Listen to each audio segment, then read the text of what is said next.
nation, some actions of the NDC tax that have marred the peaceful elections and the intentions to these NDC tax who are sponsored by the leadership of the NDC to cause mayhem and further violence against appointees of the MPP government. The MPP government stayed true to its promise to the Ghanaian people and ensured a peaceful election. And number three, the majority caucus has noted with grave concern the unsettling incidents of violence, thuggery, and intimidation reported across various parts of the country. Our flag bearer, Dr. Mahmoud Baumia, graciously conceded defeat within 14 hours of the polls, closing even before the official declaration from the Electoral Commission. This singular act of true leadership and statesmanship is the reason we continue to enjoy the peace we have as a country today. Unfortunately, the NDC took this as an opportunity to engage in acts of violence and lawlessness, undermining the very stability we all seek to protect. It is a fact that several constituencies witness acts of brutality and violence on election day. These included physical assaults on voters, attempts to disrupt the voting process, and the harassment of elections officials. For instance, in Damango, the NDC tax set the Electoral Commission office ablaze. In Tepa, the Electoral Commission office was touched in an act of arson by the NDC tax.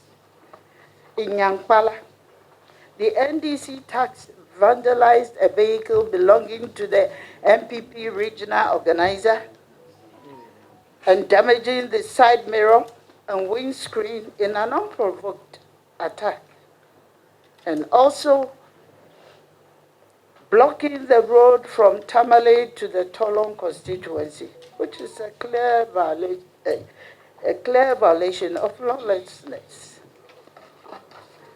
At the Techiman South Coalition Center, NDC tax set fire to pink sheets, destroying electoral documents.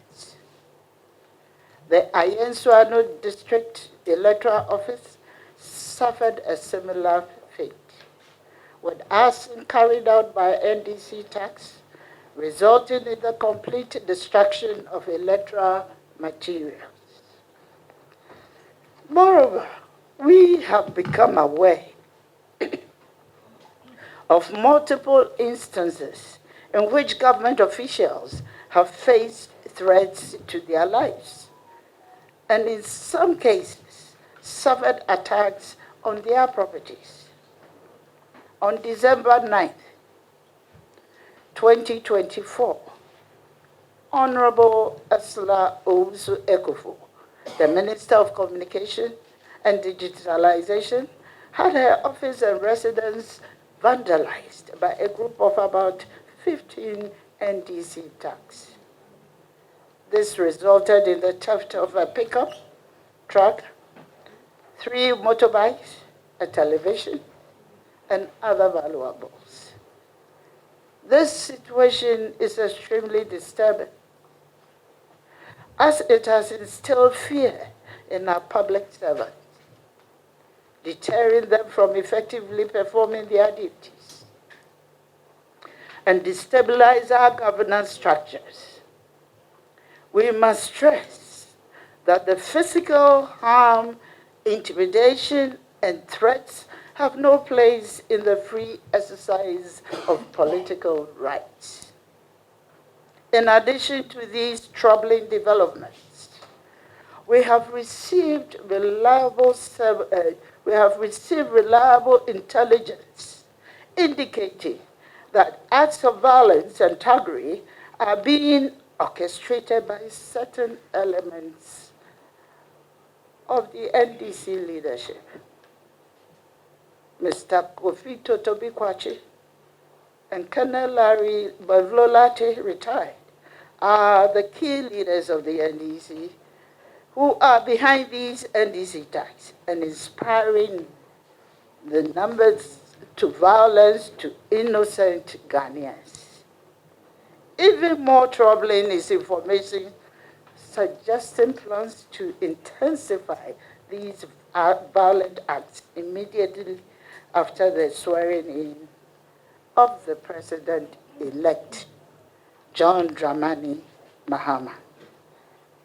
These raise serious national security concerns about the safety of the public officials and the citizenry as a whole. We therefore call on all Ghanaians to be vigilant and to be immediately report any suspicious or violent activity to the police and other relevant security agencies. Violence should never be part of our political discourse. The NDC should note that it has won election to govern and not to disturb the pace of Ghana. Focus on governance. The people you claim have spoken, so we insist that you focus on governance and leave NPP alone. We wish to remind the President-elect that his electoral mandate was given for him to formulate policies for the development of this country, and not as an endorsement of chaos and lawlessness. We urge him to direct his focus towards the policies he intends to implement in the interest of national progress, and how he plans to address the most pressing issues facing our nations. In the light of these serious matters, we call upon the Ghana Police Service and all other security agencies to remain on full alert, act with professionalism, and ensure that no one is considered above the law. Individuals or groups perpetrating violence must be swiftly apprehended and brought to justice, regardless of their political affiliation or perceived status in society.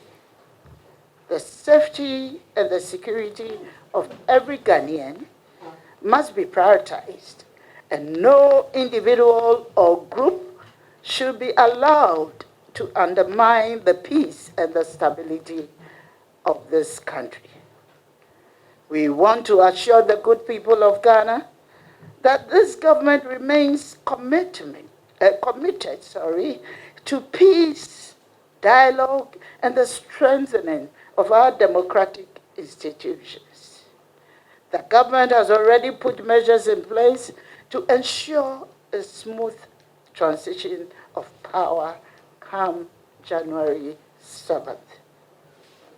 We stand prepared to work with all stakeholders, including the NDC, civil society, and traditional leaders, to safeguard the peace and stability that have been the bedrock of our political system.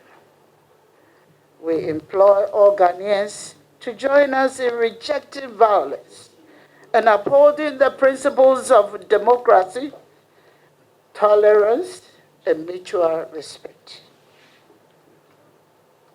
I wish to emphasize again that the NDC should note that the mandate has been given to them by Ghanaians. They should focus on governance. and not disturb the peace of Ghana, nor disturb the people of the NDC, of the MPP. Focus on governance. Try to address your numerous promises that you have given Ghanaians, and then deal with it. Thank you very much.